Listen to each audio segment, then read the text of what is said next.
Hey guys, welcome to Math Tech. Today we'll be learning how to download WhatsApp app on our phone, and now let's dive right in.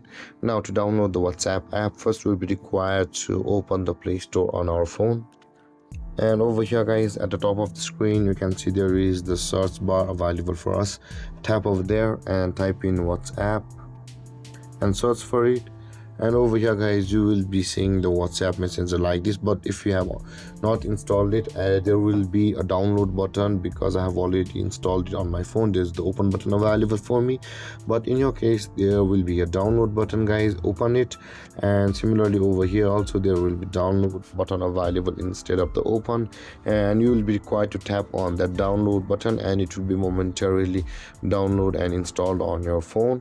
And after that, this kind of similar interface will be available on the Google Play Store. And if you tap on open, your WhatsApp will open from over here, and you will be able to sign up for your WhatsApp account. And this is how you'll be able to download WhatsApp app on your phone. And if you have any confusions or questions regarding the topic, feel free to comment in the comment section below, and don't forget to like, subscribe and hit that bell icon for more videos. Thank you for watching guys. Peace.